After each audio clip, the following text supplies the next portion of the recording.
Right now. Right now. Right now. Right now. Right now. Right now. Right now. Right now. Right now. Because it's time to right now. Right now. Right now. Right now. Right now. Right now. Right now. Right now. Right now. Right now. Right now. Right now. Because it's time to right now. Right now. Right Right now. Right now. Right now. Right now. Right now. right now. Right now. Right now. Right now. Because it's time to right now. Right now. Right now. Right now. Right now. Right now. Right now. Right now. All right, writers, time for another daily writing sesh. Come join as I work on the third draft of The Last Scarecrow. I'm going to show you my process as I do a live reading and a line edit. So if you're working and you're wanting to improve at doing revisions, improving your own storytelling, or maybe you just want to kick back and offer some feedback or do your own thing, then sit back, relax, and enjoy the show because I think I'm actually hopping into another crazy chapter in Scarecrow. And by the way, if you're new here, welcome. I'm Kaufman, daily writing streamer, 733 consecutive streams, and many, many more. Dragon enthusiast, fantasy nerd, all the other stuff. So let's hop into it because we are getting right into it. I was like, okay, I was feeling a little low energy, but I'm like, all right, I got to push myself. I'm on a timetable and a schedule to make progress with Scarecrow. All right, so as you can see, I have my stuff set up right over here. All right, and wow, so the last two chapters I did was quite a fun little story arc. Twice the Respite and Call of the Doctor. The Call the Doctor and the Tribe of Animate Cannibals. Very, very fun. And now this is a standalone, fun little chapter, A Wilted Muck of Dreams. It's actually another fun chapter we're coming up to. All right. So let's see. We're going to get into it. And let's do it. So let's see just what we can accomplish. Like I said, I'm on the third draft here. I should probably throw up the banner. Let's see, draft 3 of Last Scarecrow. Okay. This is an interesting one. So where I was at last with Scarecrow, him and his friends escaped a tribe of cannibalistic objects led by the mysterious Dr. Fox. So we are going to see just what trouble they have gotten into. I ended the last chapter on a cliffhanger as they narrowly escaped, but they crashed in their escape. They crashed into a river, sending them downstream, and that is where the last chapter ended. I was like, let's see, I think I want to make sure that because it's interesting because the next chapter is kind of like a change and you don't really know what's going on at first. So I think I have to make sure that, all right, I have to make sure that it does work the way that I'm wanting it to work. And all right, let's see. So last chapter ends, Scarecrow bobbed up, Singcloth's raised fist burning from the flames. He reached out, his cries gurgling as water enveloped him. Everything was dark, wet, and cold. As he lost all sense of direction, swept farther away from the village of animate cannibals and deeper into the forest of the night.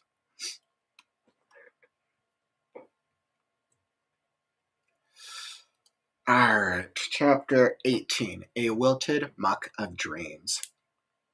Excuse me, good sir, do you need a map to true love?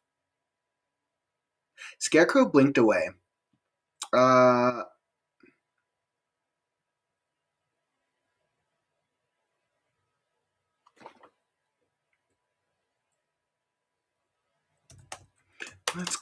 Should I give this a speech tag? I mean, I should probably reference the tonality, the tone of the voice. Required a deep seated.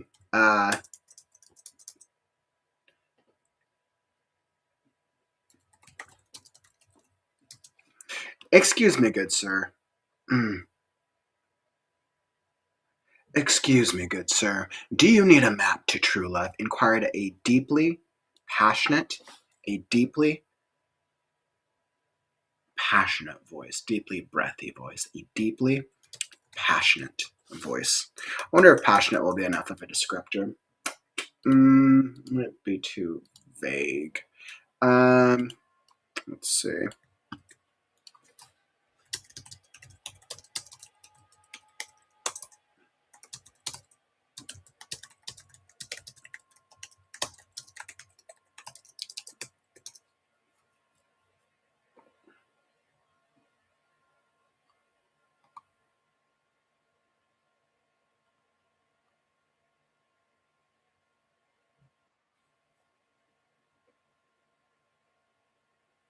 Yeah, I think I can. I think I'm fine with that for now. All right. Hey, what's up, Jay? I'm currently writing a novel. How's yours going? It's going great. I'm having so much fun working on my novel. Where, like I said, I'm in a third draft right now, and this chapter I'm actually about to go into is kind of a little bit of a trippy chapter. It's a little bit of a mind trip. So I'm gonna see if it actually works or not. We'll see. I mean, I know it works, but I have to make sure it's as clear as possible.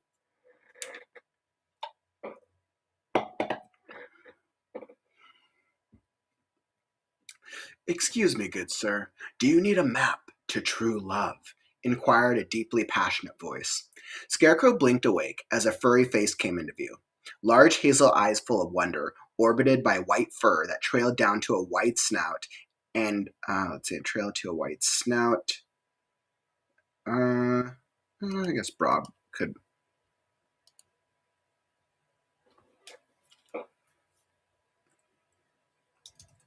So let's see. Large hazel eyes full of wonder. Large hazel eyes full of wonder, orbited by white fur. All right, so I'm gonna make sure it's large hazel eyes full of wonder, orbited by white fur that trailed down to a broad snout and contrasted against a golden brown palate. Let's go by a white streak of fur. By a white streak of fur that trailed down to a broad snout. And I think bears do have snouts. I'm pretty sure I researched this last time. Bears have snouts. Yes, yeah, it is. Let's make it simpler to a broad nose. Sounds the shape. Large hazel for wonder by a white streak of fur that trailed down to a broad snout, a broad muzzle, a broad nose. Yeah, because we want it clear. So large hazel eyes full of wonder, orbited by a white streak of fur that trailed down to a broad snout and contrasted against a golden brown palate. And contrasted against a golden brown palate.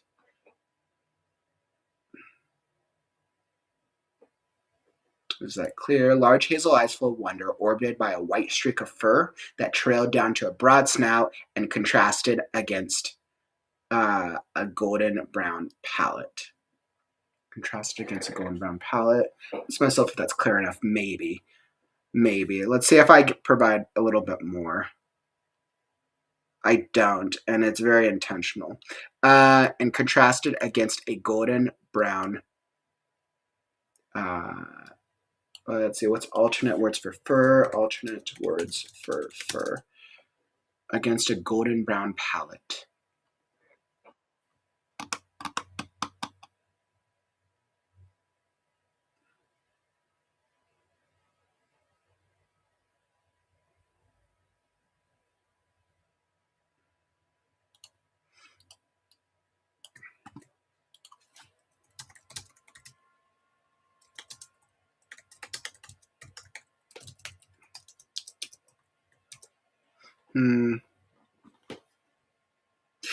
Let's see, Jay, you said, I'm thinking of getting a PC so editing my book is better. Been writing it on my phone, or I could go to the library and log into my Google account and then log out.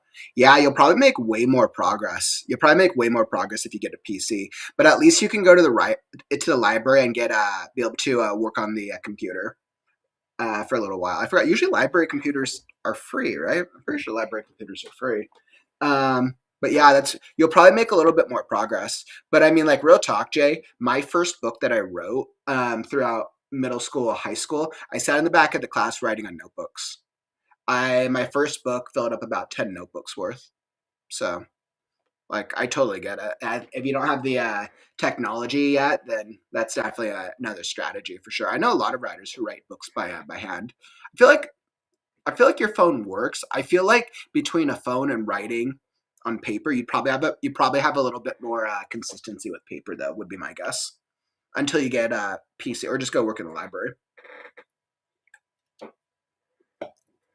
I feel like your phone is great for being able to take notes, strategize, and organize like your thoughts and ideas.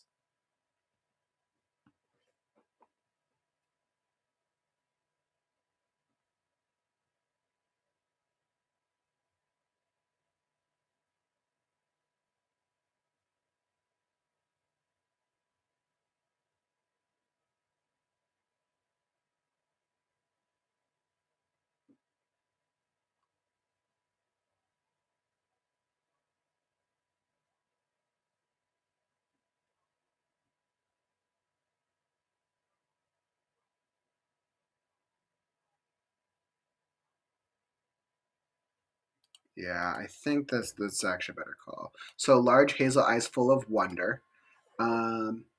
Were framed. Yeah, I think were framed. I think this better. Were framed by a white streak of fur that trailed down to a broad snout.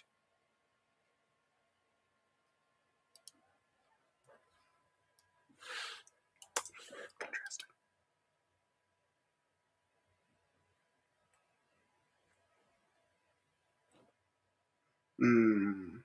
I like set.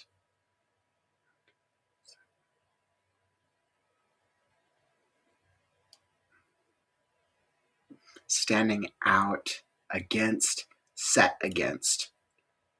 Let's go set against a golden brown. Let's go set against a golden brown coat.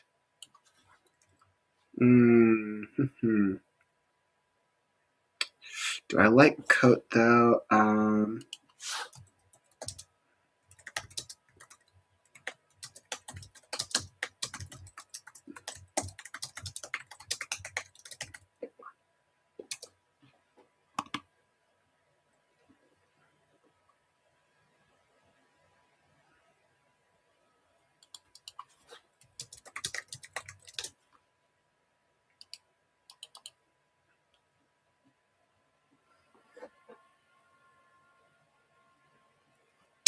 Set against a golden brown.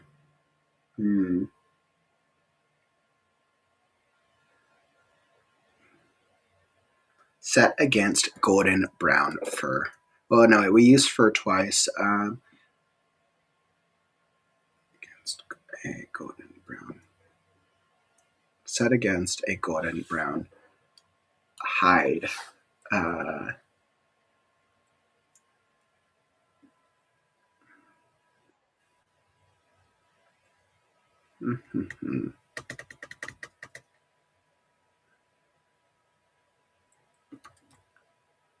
Helped. And I'm trying to decide what word, because I don't want to spend too much time on setting up our bear. I mean, our bear character is important, but in this moment, this is just a very quick. A set against a golden brown mane. Pelt. Set against golden brown hot. A pelt set against hide, I think sounds the best. So Scarecrow blinked awake as a furry face came into view. Large hazel eyes, full of wonder, were framed by a white streak of fur that trailed down to a broad snout, set against a golden brown hide. The eyes stared without blinking. Scarecrow whispered groggily, What is true love? The animal, presumably a bear, backed away, the sun hanging high in the sky, blinded Scarecrow. The animal, presumably a bear, backed away. The sun hanging high in the sky, blinding Scarecrow. The animal, presumably a bear, backed away. The sun hanging high in the sky, blinding Scarecrow. He overheard the animal mumbling under his breath. Yeah, he overheard the animal. He overheard the bear mumbling under his breath. A scout and a polar, one methinks. A scout and a polar, one methinks. He overheard the bear mumbling under his breath. That's not a speech tag. He overheard the bear mumbling under his breath. The bear mumbled under his breath. The bear mumbled under his breath. A scout and a polar, methinks, as he walked out of sight. Mumbled. Mumble is technically already under your breath. The bear mumbled. So that would just be repetitive. The bear mumbled. A scout and a polar, methinks, as he walked out of sight. Scarecrow sat up, but the animal was gone. Scarecrow sat up, but the bear. Should I switch right between bear and animal? But the bear was gone. He rubbed his eyes as they adjusted to the light. He rubbed his eyes. Adjusting to the sunlight.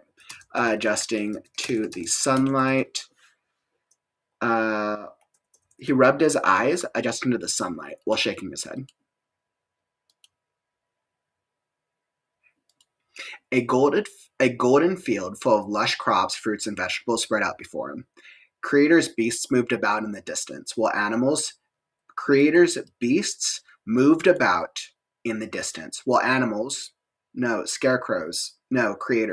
walked through the fields.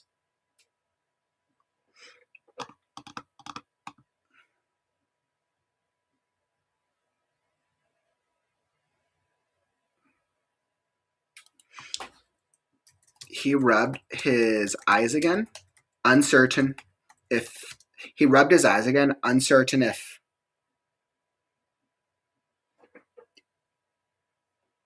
he rubbed his eyes again, uncertain if the things in the distance were changing or if his vision. He rubbed his eyes again, uncertain if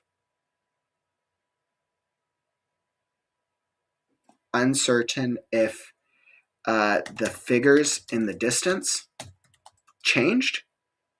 were changing, or if it was just his blurry vision. Scarecrow sat up, but the bear was gone. He rubbed his eyes, adjusting to the sunlight while shaking his head. A golden field full of lush crops, fruits, and vegetables spread out before him. Creators' beasts moved about in the distance, while animals, no. Scarecrows, no. Creators walked through the fields.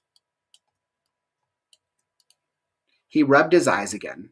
Uncertain if the figures in the distance were changing, he rubbed his eyes again. I think this instance I'm fine with using rub twice. He rubbed his eyes again, uncertain if the figures in the distance were changing or if it was just his blurry vision. Where was he? Pebble, Mr. Crow, he called out, his voice echoing endlessly off into the distance. His voice echoing endlessly.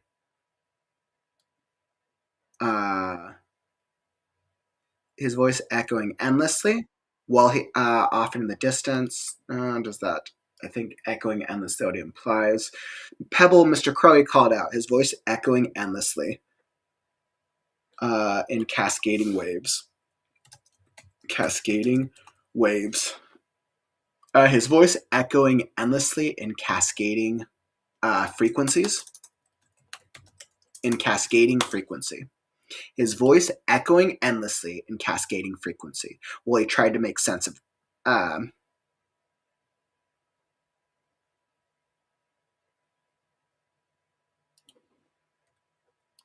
let's make that separate. He called out, his voice echoing endlessly in cascading frequency.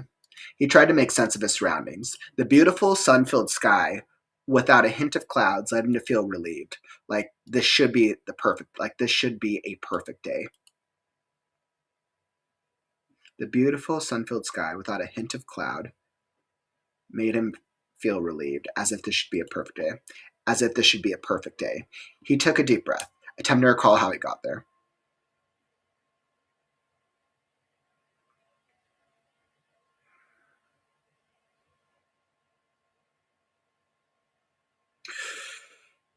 He took a deep breath, attempting to recall how he got there. The last thing he remembered was splashing water. Did something happen before that? He felt hot, a burning sensation. He felt hot. It should be an M dash. A burning sensation. He felt hot, a burning sensation. But shook it off. He felt hot, a burning sensation, but shook it off. He even felt the urge to cry.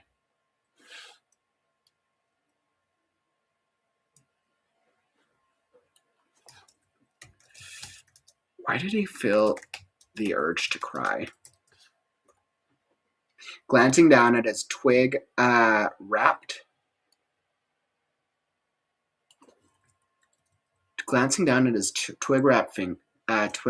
fingers, they looked normal but felt sticky. Like a cobweb. They felt sticky, like glancing down at his twig-wrapped fingers, they looked normal but felt sticky. Felt sticky. Ro, look what I stole, a young voice cried out. Glancing sideways, the boy in the red beanie ran up to him. Glancing sideways, the boy in the red beanie ran up to him in a cloud of dust. Glancing sideways, the boy in the red beanie ran up to him in a cloud of dust. Beyond them was a farm. No, farms. No, a village surrounded by walls. The structures warped in the distance, but their shapes remained blurry and foggy, as if looking through a distorted lens. The boy's tiny hands tugged at his jeans. The young creator's flesh was so pale and pristine. Scarecrow inhaled fresh air. Everything felt simple. Laughter erupted from his throat. The boy shoved a giant leather hat in his face. Look what I stole. Scarecrow took it gingerly in his fingers. The hat looked like it had been stitched together by leather, wood, straw, and countless other materials. The brim was rough against his fingers. Why did it feel familiar? He plopped it on his head as shivers tingled down his spine. The boy giggled.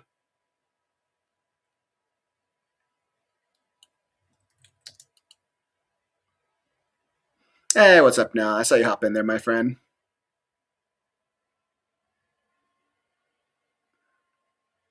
Jay, by the way, something really important to keep in mind, something really important to keep in mind, Jay, is that through the drafting process, you're going to have to end up revising and editing the story on later drafts. So I'd highly recommend get the first draft out. It doesn't have to be perfect. It can have mistakes. It might not look correct. Get that first draft out, and then you can fix it on a later draft on the back end. My suggestion is if it's working for you on the phone, get the full draft out on the phone and then transfer it to a computer later on.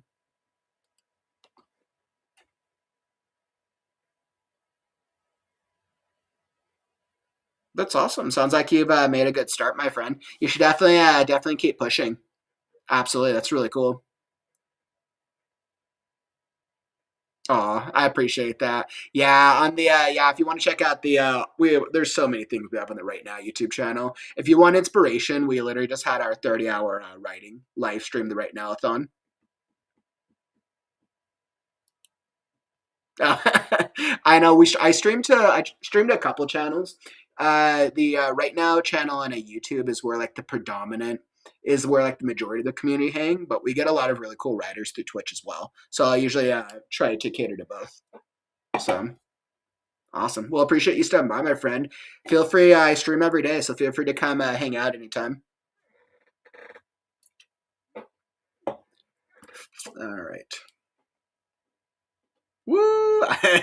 Courtney, there's our fellow Illuminati moderator, Team No Sleep for the Right Now-a-thon. Because who doesn't want to help Kaufman put together a 30-hour writing live stream? Team No Sleep for the win. Hopefully we've caught up on our sleep by now. Let's see. I like that. I like the introduction of the hat. The boy shoved a giant leather hat in his face. Look what I stole. Scarecrow took it gingerly in his fingers. The hat looked like it had been stitched together with straw. The hat looked like it had, the hat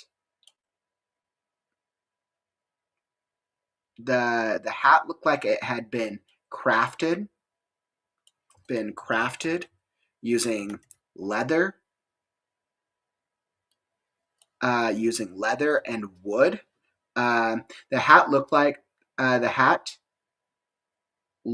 had been crafted with leather and wood, but was stitched together with straw. But was stitched together with straw. The brim was rough against his fingers. Why did it feel familiar? He plopped it on his head as shivers tingled down his straw spine. The boy giggled. Scarecrow grabbed the boy by the shoulder and winked. It's a magic hat. I can. But he forgot what else to say as if the words eluded him. A mixture of cawing, chirping, and hooting sounded off in the distance. We don't need mixture. Cawing, chirping, and hooting sounded off in the distance. Glancing over his shoulder, a tree the size of the world stood high, rising above the clouds. Glancing over his shoulder, a tree the size of the world stood high, rising above the clouds. Was that always there? Scarecrow began as he turned back to the boy in the red beanie. Empty clothing was grasped in his hands. Scarecrow began as he turned back to the boy in the red beanie. But only empty clothing was grasped in his hands. The sky darkened above as clouds swirled.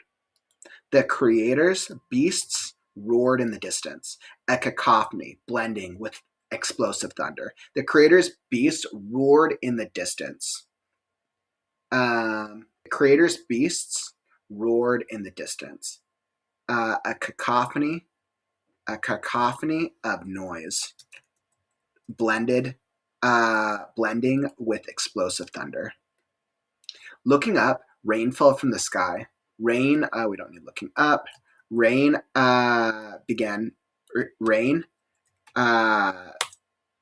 began falling from the sky in a torrential downpour. Looking down, the boy was being dragged away. And so I think it is important that I'm showing that he's looking up.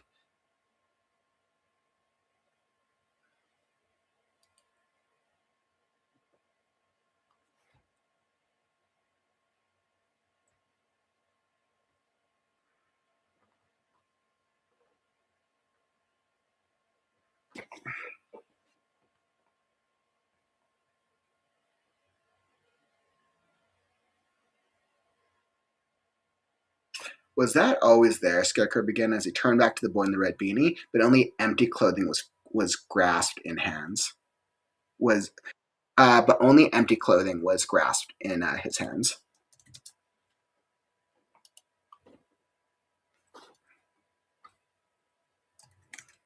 Dropping the clothes, he backed away. Let's go. Gasping, he dropped the clothes and backed away. The sky darkened above as clouds swirled. The creator's beasts roared in the distance, a cacophony of noise blending with explosive thunder. Rain began falling from the sky in a torrential downpour.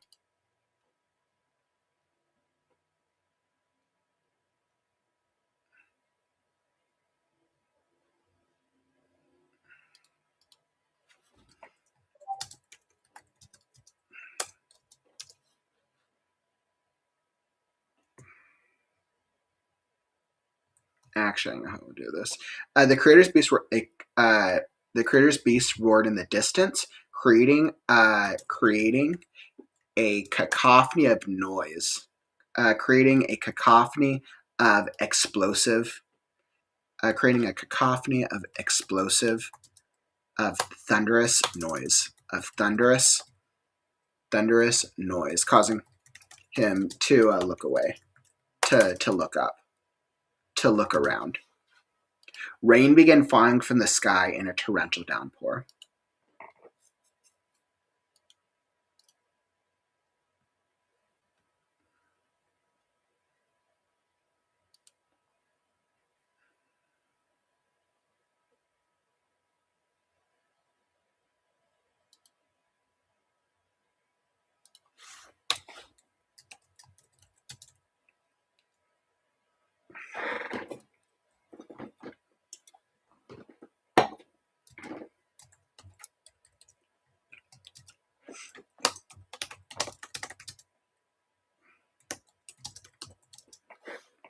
"Help me!" cried out the boy's voice. Looking down, the boy was being dragged away. Looking down,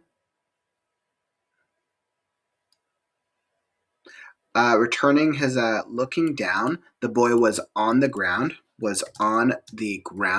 being dragged away. Scarecrow reached out to grab the young creator, but the boy rolled over in a pool of his own blood.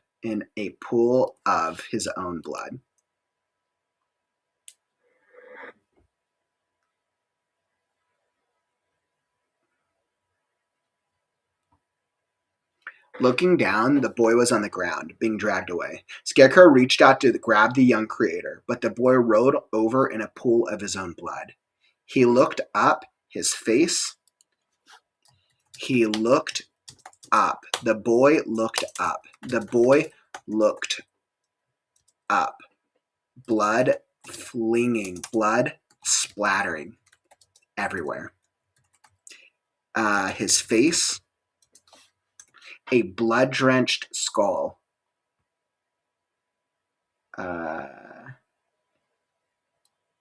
Its mouth, dark and bottomless. The boy looked up, blood splattering everywhere. His face, a blood-drenched skull. Its mouth, dark and bottomless. You forgot. Scarecrow stumbled back. Those eyes followed him, piercing every fiber of his being, piercing every straw, twig, and stuffing of his being. You failed. You forgot. You failed. Let's go this. Let's make that roll of threes. You help. Cried out the boy's voice. All right, so we're changing. We're making changes really quickly too. Hey, what's up, Mass Toaster? So an open door very fast. Wait, is the boy not wearing clothes now? He is. I think it's literally just his face. I just have to clarify that. Looking down, the boy was on the ground. Let's see. But only empty clothing was. Alright, so Scarecrow. Let's make sure this makes sense. So, was that always there? Scarecrow began as he turned back to the boy in the red beanie, but only empty clothing was grasped in his hands. Gasping, he dropped the clothes and backed away. The sky darkened above as clouds swirled. The creator's beast roared in the distance, creating a cacophony of thunderous noise, causing him to look around. Rain began falling from the sky in a torrential downpour.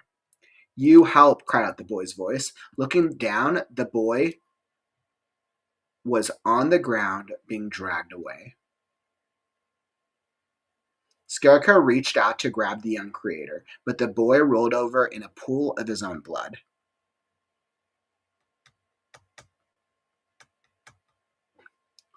Looking down, the boy was on the ground, being dragged away. Scarecrow reached out to grab the young creator, but the boy rolled over in a pool of his own blood. Yeah, I could see that because it's like technically, so Scarecrow has his hand on the boy's shoulder. He turns away. Then he's holding the boy's clothes. He turns away. Then, well, okay, he drops the clothes. I think I have him drop the clothes. So let's clarify that then. Looking down, the boy was on the ground. Was on the ground. Was on the ground. In tattered clothing. So yeah, looking down, the boy was on the ground in tattered clothing, being dragged away. Scarecrow reached out to grab the young creator, but the boy rolled over in a pool of his own blood. The boy looked up, blood splattering everywhere. His face a blood-drenched skull, its mouth dark and bottomless. You forgot. Scarecrow stumbled back. Those eyes followed him, piercing every straw, twig, and stuffing of his being. You failed. Scarecrow tripped over a lone, decrepit sunflower sticking out of the ground. It looked up at him, petal and eyes sunken, withered, and full of envy. It whispered, "Sun will set you free."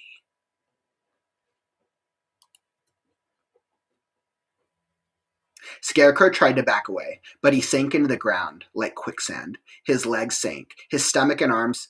Scarecrow tried to back away, but he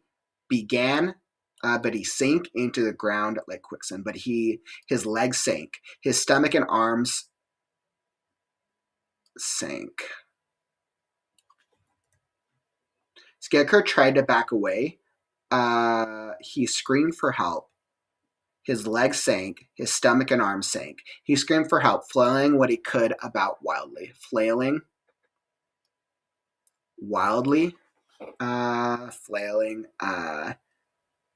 hopelessly.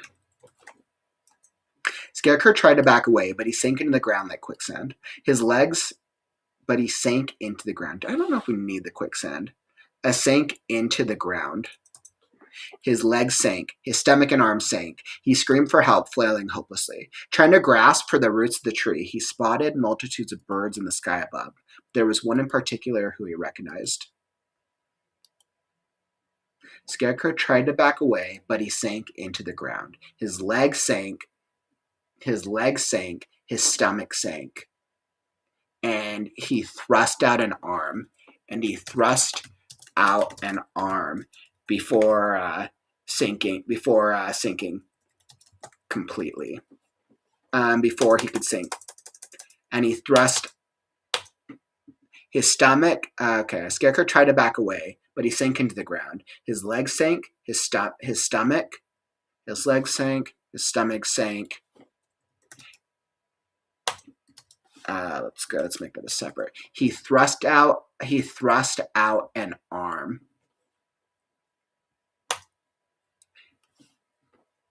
And screamed for help, flailing. He thrust out an arm and screamed for help, flailing hopelessly, trying to grasp for the roots of a nearby tree. Trying to grasp for the roots of a nearby tree. Let's see. Trying to grasp for the roots of a nearby tree. Where did that come from? Let's see. Do I need to set up a tree? Scarecrow tried to back away, but Scarecrow tried to back away, but okay. So let me clarify that he backs into a tree. Scarecrow tried to back away, but he bumped into the roots, into the root of the world-sized tree.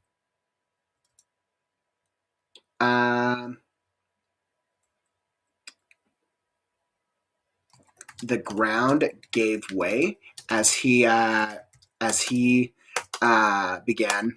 began to sink into the ground. As he began to sink into the earth. The ground gave way as he began to sink into the earth. His legs sank, his stomach sank. He thrust out an arm and screamed for help, flailing hopelessly, trying to grasp for the roots to pull himself free. He spotted multitudes free, trying to grasp for the roots to pull himself free. He failed hopelessly. He failed hopelessly. As multitudes of birds perched atop the branches,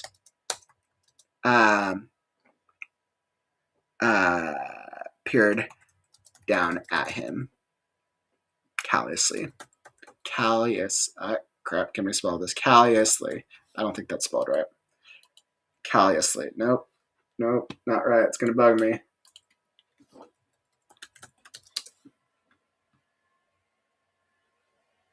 Is it right?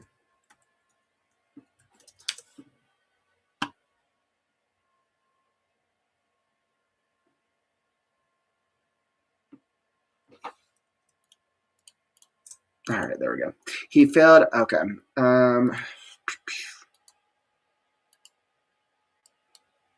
We can fix this. A set of a pair of large oval eyes, one black and one white and one silver, stood out to him.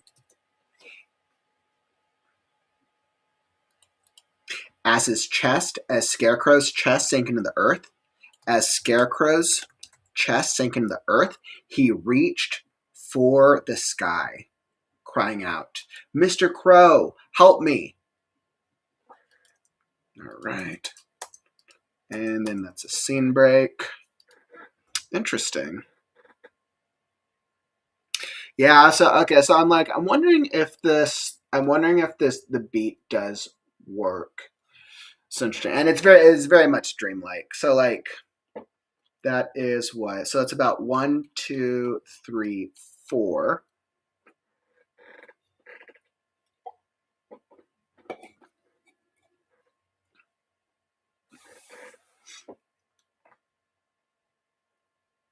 I think the motions are, I think the beats are working. I think the readers know clearly something is wrong. I've also given them a hint with the chapter title, very intentionally so. I generally don't always try to use chapter titles to hint too heavily, but I think this will give them a hint. Okay, some type of dream thing is going on. And then clearly something is wrong. Up to this point, I have had two memories. One has been a memory when he was under the trance, when it was trance-induced, and the other one was a vague recollection of a dream. I'm purposely setting up the reader's expectation of being like, okay, Scarecrow is just having another dream, but he's not waking up from this. So, and I'm intentionally playing on the reader's expectation that he's still in dream. Hey, what's up, Elijah? Still working on Scarecrow's story? Absolutely. I will not be stopping until it's published. May 15th, 2026. That is my intent and my goal. I said that's my soft publication date, so I can push myself and hold myself accountable to get the work done that I need to do, and be getting it through the feedback loop and getting it out this year. Oh, I really appreciate that, Elijah. So you probably seen like bits of Scarecrow over time. Yeah, so I mean, I've been working on Scarecrow now for 2 years. I mean, I started on day 1 of these streams. I feel pretty good that I can get it out by May, which means overall it will have taken me about 2.5 years to get Scarecrow out, which isn't too bad. I mean, considering that I do 95% of the work on the live streams itself. If I was doing them outside of the live streams, I probably would have been able to do the book in about 1.5 years, in all honesty. But it's all right. I love taking everyone through the journey. I appreciate you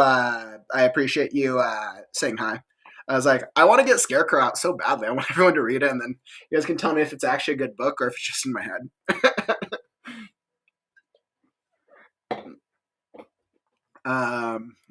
let's see. So I feel like this dream, sun will set you for. Oh God, I love what I do. This chapter in particular, I'm not going to know how effective it is until I get feedback from readers and the editor, and it's because this is the nature. This is a very I'm trying something very interesting with this chapter, and I'm just not going to know if it works or not. Oh, that'd be really cool. Absolutely. I mean, yeah, Elijah, if you want to know more about Scarecrow, usually what I tell people is you should sign up for the Scarecrow newsletter. There's the Scarecrow website, but you can sign up, and I basically will send out updates as the book gets closer.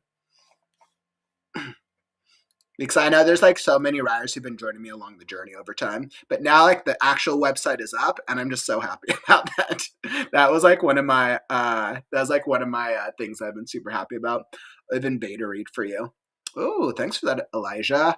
Right now, I actually do have it in the hands of a couple beta readers, but if I need another one, I'll totally reach out to you. Like I said, I would just need to get your contact somewhere. I would say connect over at Discord. Or shoot me an email so I remember.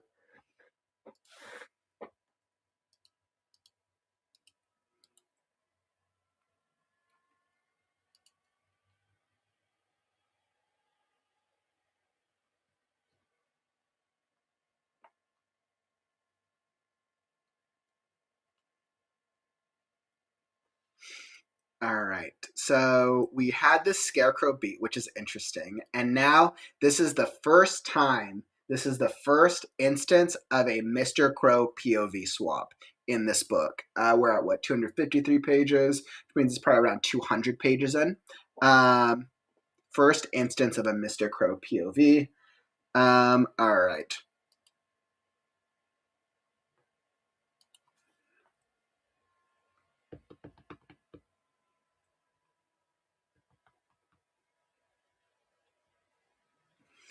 Recall your training hatchlings, Crow cawed, as the line of hawks on the branch's end. Crow cawed as a line of hawks on the branch's end saluted him with sleek form. Saluted him in sleek form. I want that. They took to their positions, wings at the ready, beaks locked in.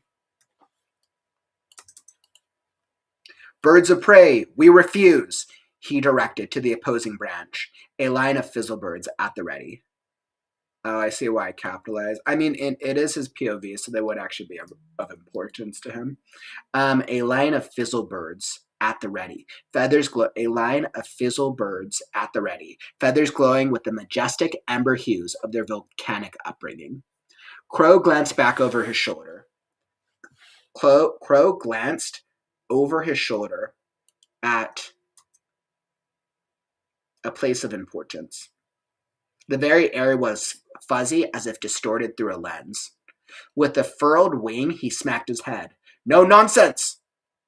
Chest puffed out, he redirected his gaze to the flocks before him. Ready up, fledglings! Jays interspersed with sparrows, while owls had held steady above the stony ones. Birds of all shapes and natures lined up. Birds of all sizes and natures lined up amongst the branches, while the younglings, those unable to take to the air, watched from within the tree's hollow. Watched from within the nests. Let's make this the nests, hollows.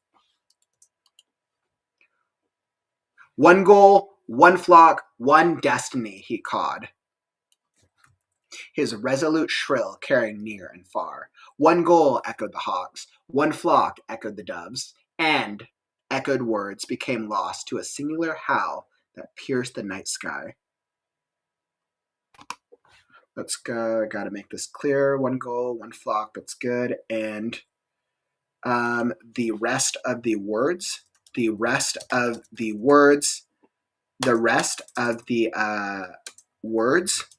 echoed, becoming lost to a singular howl that pierced the night sky. Morning haze? Or was it an afternoon sun? Let's go. We're using an M dash very intentionally. Afternoon sun. The rest of the words echoed, becoming lost to a singular howl that pierced the night sky. Actually, let's make these question marks. Let's try that. Morning haze. Afternoon sun. Light was the light source. Indeterminate.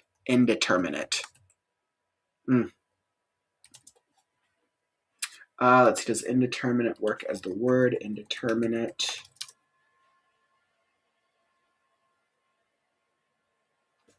Yes, indeterminate does work. Light source, indeterminate.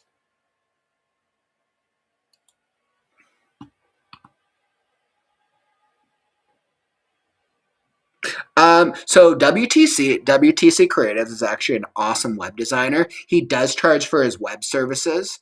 Specifically for Scarecrow, I did. We bartered work, so I did some work for him, and he helped me build the Scarecrow website. So we came to a pretty cool agreement on that. But WTC, so James, he's done a lot of the author websites in the AuthorTube community. If you're looking to build up your website at some point, I would definitely check his stuff out. His websites are pretty cool.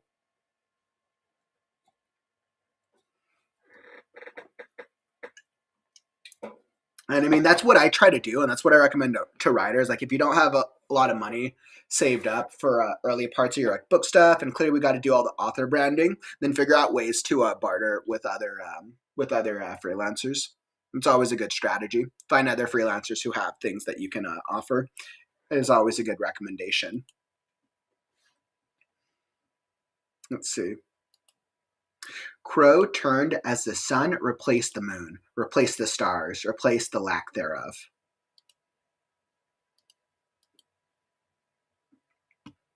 Crow turned as the sun replaced the moon, replaced the stars, replaced by a void, placed by a sky of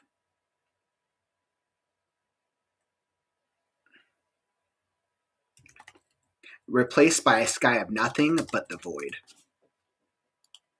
Ooh, I like that. Thousands of eyes in the darkness. Thousands of eyes blinked unfalteringly in the darkness. Thousands of eyes blinked. Oh, we don't know that. Thousands of eyes blinked in the darkness. The eyes stare back at him. Eyes were the windows. The answer, the key. Eyes were the windows, the answers, the keys, the salvation. Eyes were the windows, the answers, the keys. Were the window? Do I go S? Eyes were the window, the answer, the key, the solution, salvation. Far below, an eye called out, "Mr. Crow!"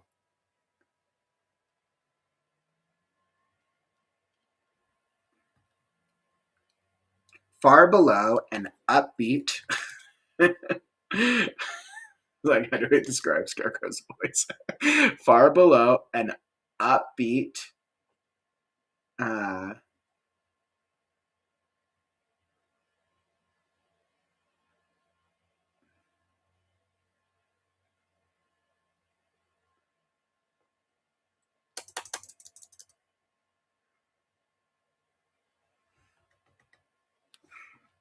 Far below, an eye called out, "Mr. Crow!"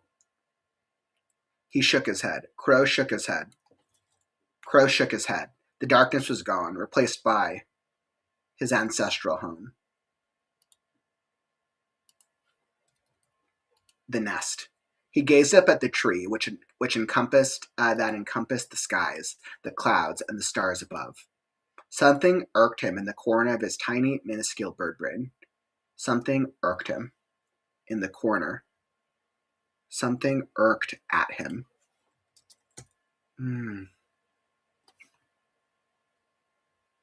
Something irked him. Worms, hunger, death.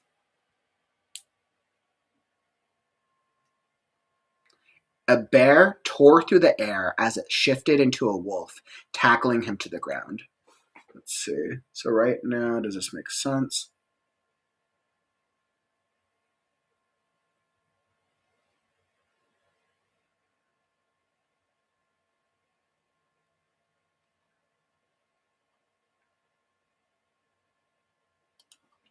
Crow closed his eyes, shaking his head.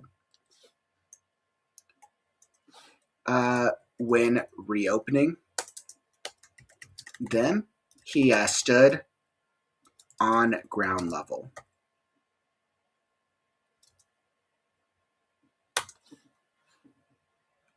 Above him towered his ancestral home. Above him towered his ancestral home, the nest. He gazed up the tree that encompassed the skies, the clouds, and the stars above. Something irked him: worms, hunger, death. Before him, a bear tore through the air. Before him, a bear tore through the air as it shifted into a wolf, tackling him to the ground. Shadows cast wide paths as smoke clung to the air. A large tree towered above him as he sank into the substance of the earth. Claws tore through his chest. A turn of his head allowed a tiny nibble of the substance, which he sank further into. His innards sprayed out through vicious claws and still nibbled. Pain was the fleeting eye of time's disgrace. Pain was the eye of disgrace. Okay, so I have to make this a little clearer. It's too abstract. Before him, a bear tore through the air as it shifted into a wolf, tackling him to the ground.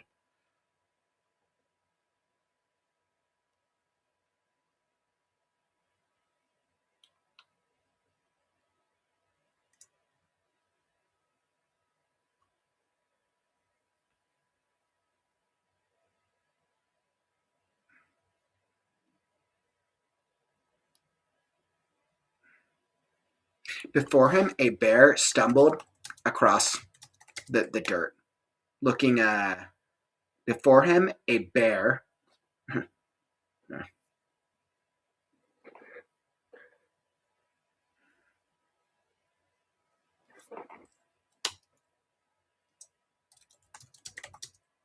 Before him, a bear, one of those despicable land dwellers, stumbled across the dirt.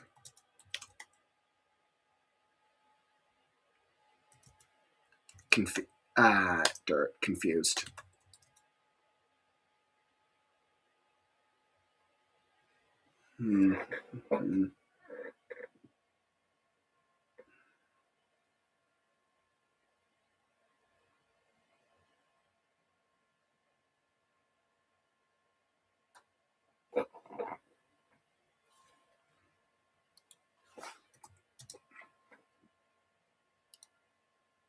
Before him, a bear, one of those despicable land dwellers, stumbled across the dirt, confused. He ran.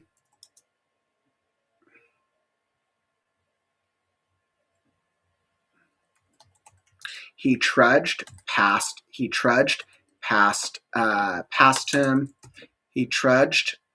The bear trudged past him.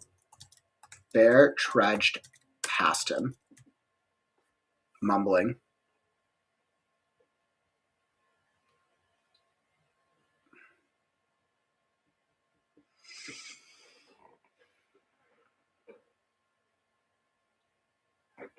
The bear trudged past him, mumbling land dweller things. Mumbling land dweller nonsense. The bear trudged past him, mumbling land dweller nonsense. Before Crow could take flight, he was tackled by a wolf.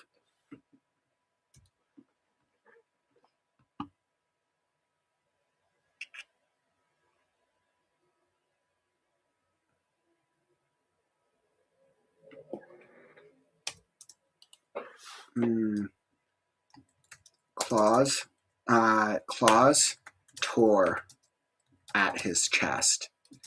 He cawed helplessly. Shadows cast wide paths. A smoke clung to the air. Smoke clung to the air as the night, as the world became a void. As the world became the void once more.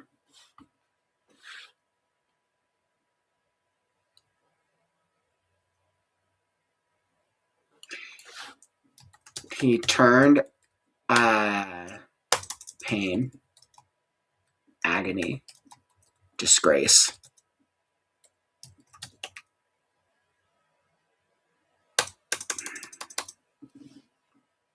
His innards sprayed out. So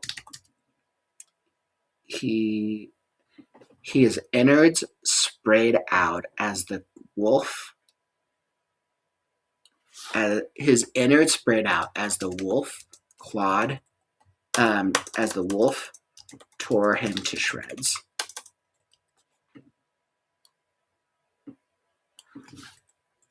All he could do was nibble through the pain. All he could do. He opened his beak, nibbling on whatever he could get. Crow opened his beak. Crow opened his beak, nibbling on whatever he could get a hold of. It sustained him. It sustained.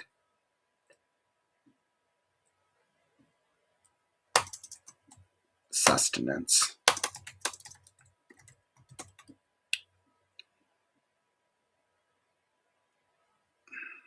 Sustenance was pain. Well, and I use pain. Sustenance was survival.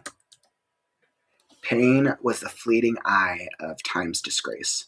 Pain was the eye of disgrace. Pain, disgrace dies.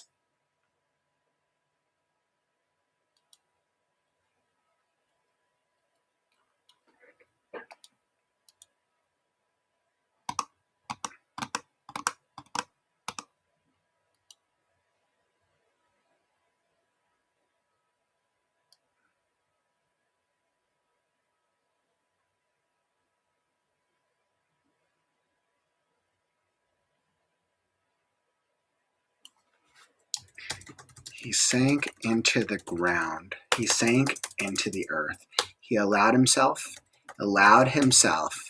to sink into the earth, escaping the pain.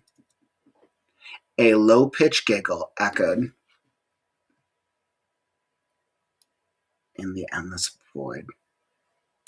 Echoed in the endless void. And he found himself humming, an oft-forgotten melody.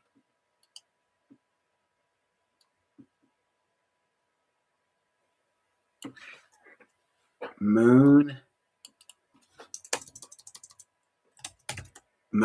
sets you free. He gargled to his love. He gargled to his eyes above. His eyes above, as the ground overtook him completely.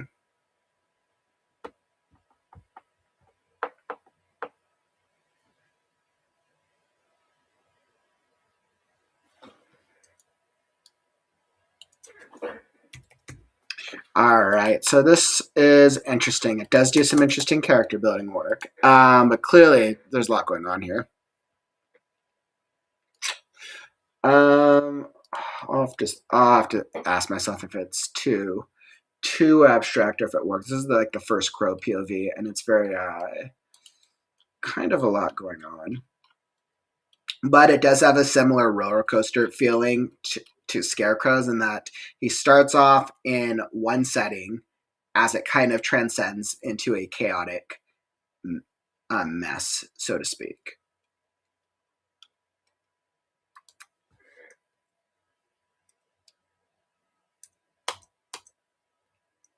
She plummeted through the air, preparing herself for the inevitable. Fly, Pixie, a warm voice echoed from up above. Spark you, she cussed, bracing for impact. Spark you, she spat, bracing for impact and smashing into a thick, freezing substance that oozed all around her. That oozed everywhere. Her legs, cloak, arms, and neck were sucked into the earth. She fought tirelessly. The greater the struggle, the more she sunk. A low-pitched giggle hung in the air like a distant melody, but try as she might to look around, nothing greeted her. To her dying breath, I am, her words gargled as the substance, her words gargled as the thick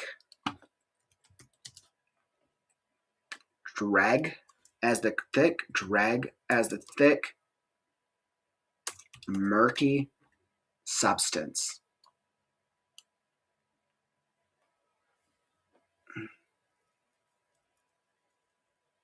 filled her lungs. And, all right. To her dying breath, I am. Her words gargled as the thick, murky substance filled her lungs. And, Tag, you're it, he shouted. The warm voice shouted, hand placed on her shoulder. His hand on her shoulder. Tag, you're it, the warm voice shouted, his hand on her shoulder. Pebble watched the cloudless, sunny sky as a breeze graced her cheek.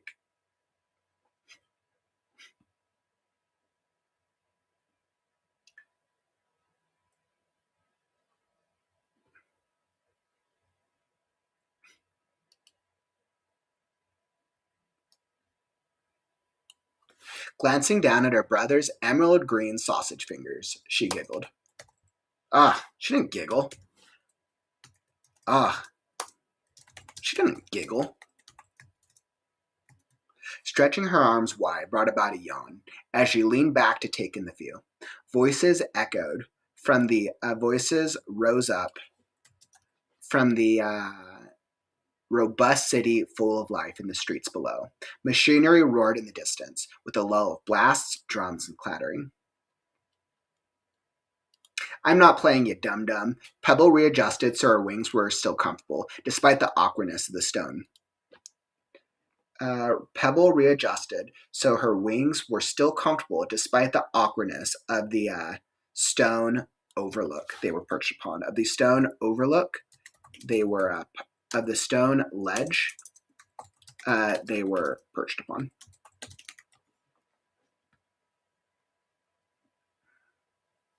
A mop of golden, luminescent hair poked unruly, golden, luminescent hair poked out of his hood as he peered over the ledge. Despite his features hidden by the ethereal cloak, she could picture him so well. A face cut from stone with the attitude of a sand rabbit. Despite his features hidden by the ethereal cloak, she pictured a face cut from stone with the a face cut from snow. Despite his features hidden by the ethereal cloak, she pictured a face cut from stone with the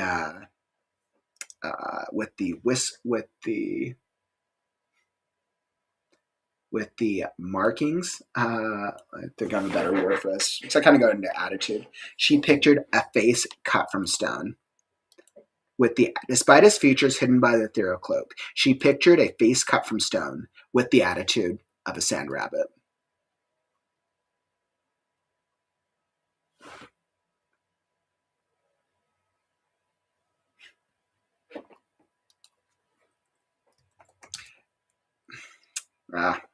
Pebble punched him. Pebble punched him playfully in the shoulder. Scared you're gonna fall to your death as well? Rolling her eyes, she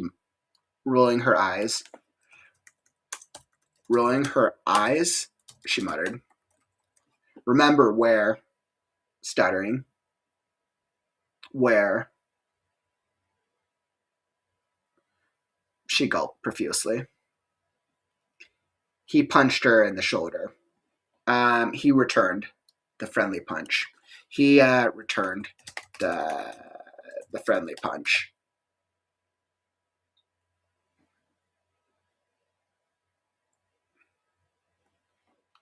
He returned the friendly punch with a playful snort. Not fair, sis. You promised I was real. Not fair, sis. You promised I was real.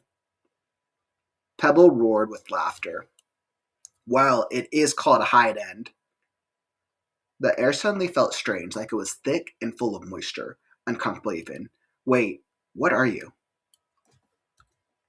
Pebble turned to her brother, a bear thrice her size, furry eyes and parchment pointing at the sky.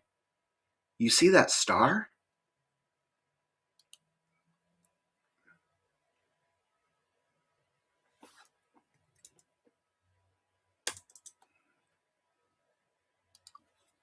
You see that star? He asked, his voice thick with passion, thick with enthusiasm. Enthusiasm.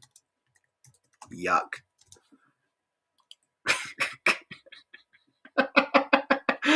Oh, God. Pebble turned to her brother, but he was replaced. But he had been replaced by a bear thrice her size, furry eyes and parchment pointing at the sky. You see that star? He asked, his voice thick with enthusiasm. Yuck. Ugh. Enthusiasm. Yuck. The bear's look begged her to follow his gaze. The bear's look begged her to follow his gaze. That is true love, he roared with fury. Pebble shrieked and punched him in the nose. She hopped onto her feet and wobbled on the edge, but maintained her balance. Pebble shrieked and punched him in the nose. She hopped to her feet and wobbled on the edge, but maintained her balance. She hopped to her feet, hands spread out. She hopped to her feet, hands spread out, and wobbled on the edge, but maintained her balance. Looking back, the bear was gone, replaced by a miniature ragdoll shaped in her exact likeness, wings, cloak, and all. It gazed at her with depthless eyes. It gazed at her with depthless eyes of starry eternity. It gazed at her with depthless eyes of starry eternity. It gazed with depthless eyes of starry eternity. It winked and whispered,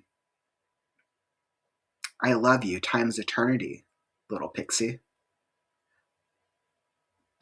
Depthless eyes of eternity. The depthless eyes of eternity. The depthless eyes of starry eternity twisted her upside down.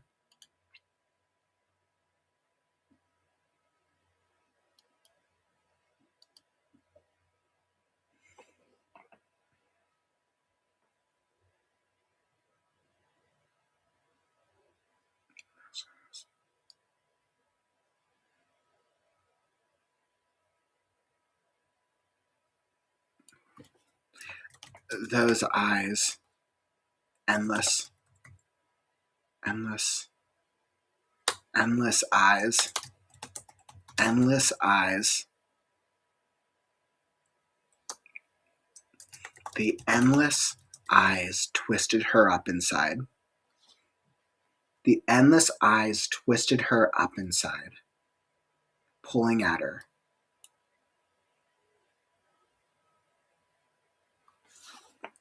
Pulling at her, pulling at her, fishing. The endless eyes twisted her up inside, pulling at her, filling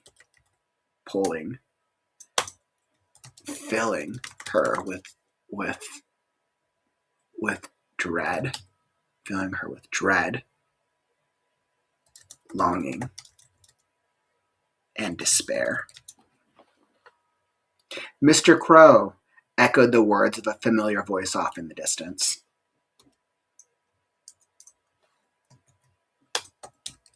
Echoed the words of a familiar voice off in the distance. Pebble looked up. Beyond the city's limit, was that a tree?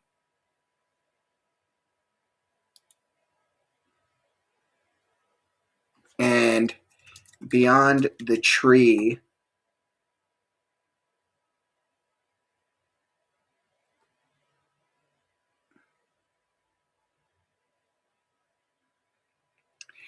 Pebble looked up. Beyond the city's limit, was that a tree? And beyond the tree,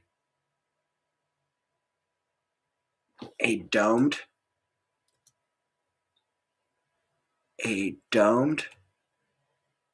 murky barrier holding back an endless void. Pebble looked up. Beyond the city's limit, was that a tree? And beyond the tree, a domed murky barrier holding back an endless void. And a domed murky barrier holding back an endless void. And beyond the tree, the edge of a domed murky barrier held back an endless void. She rubbed her eyes and screamed, "I'm not crazy."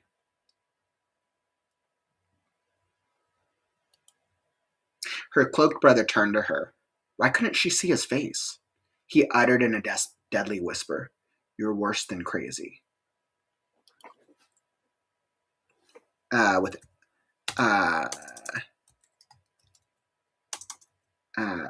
With added emphasis, he stabbed. Sis.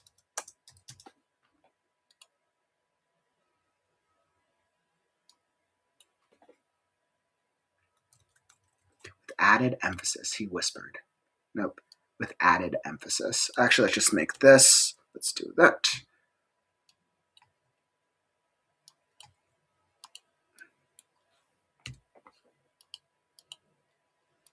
Pebble shook her head.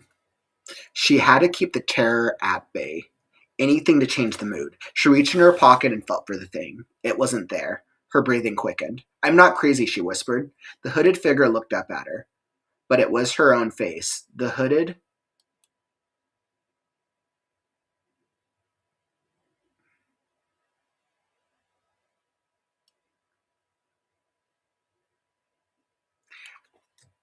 her hooded brother turned to face her.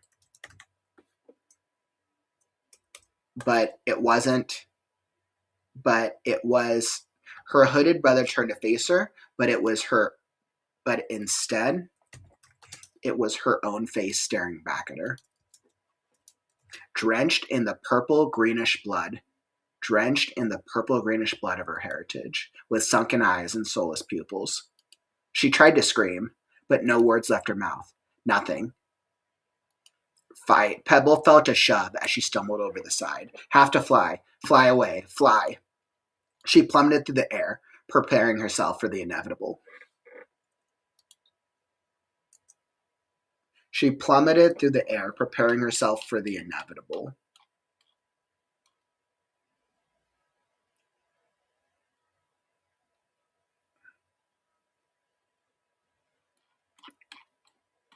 She plummeted through the air, preparing herself for the inevitable. As a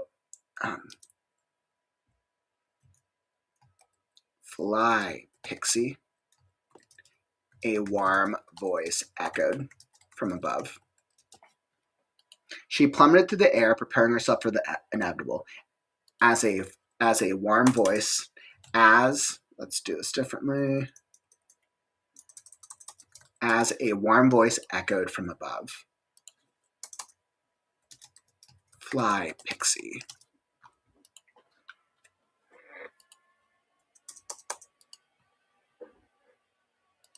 All right. So I think Pebbles is the first time. Like obviously Scarecrow, we know something's up, and I do want to lead the reader to believe like, okay, so Scarecrow is just having a dream, but he doesn't wake up from the dream. Okay, now we're in Crow's. Clearly something is up. We get Crow's POV.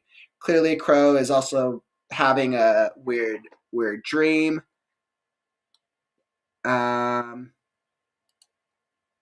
Yeah, I'll have to see if all this works. I'll have to read through this bit probably again tomorrow. I know it's happening, but I'll have to. I once again, this is going to be a chapter that I'm going to have to get a feedback on it from the readers and see if it's clear enough, even though like it's a bunch of dream stuff. If it's working, yeah. But I feel pretty. I'm good. I feel pretty good with what I've accomplished. I think that's about halfway through the chapter, I believe.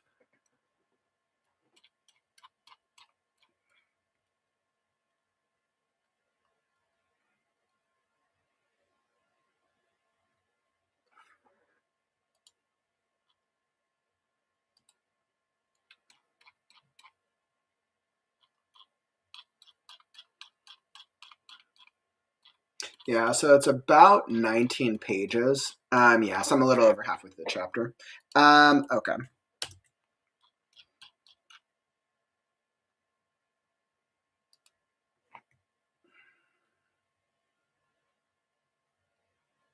So I think by the time we get to Pebbles, by the time we get to the end of Pebbles POV section, we learn she is in some type of loop.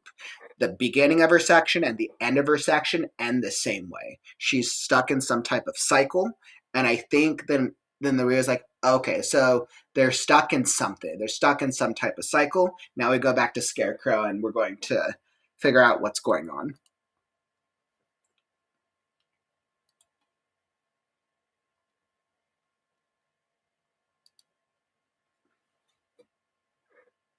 All right. I feel pretty good with that.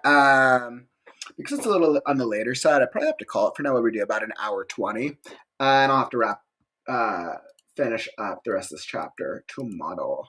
So, feeling like I made some pretty good progress. Thanks all for joining. Hopefully, you were able to get some progress on your storytelling as well.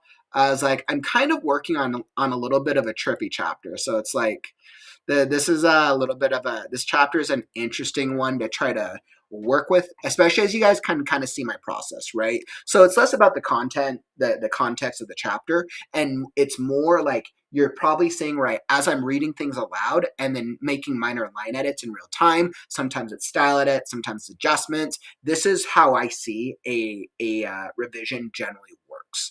When you're reviewing your writing and you're finding ways to tweak and make the style and the wording better, you're cleaning up points. Like parts of this chapter are a little like murky, and I see like specific paragraphs that have to be clarified and cleaned up.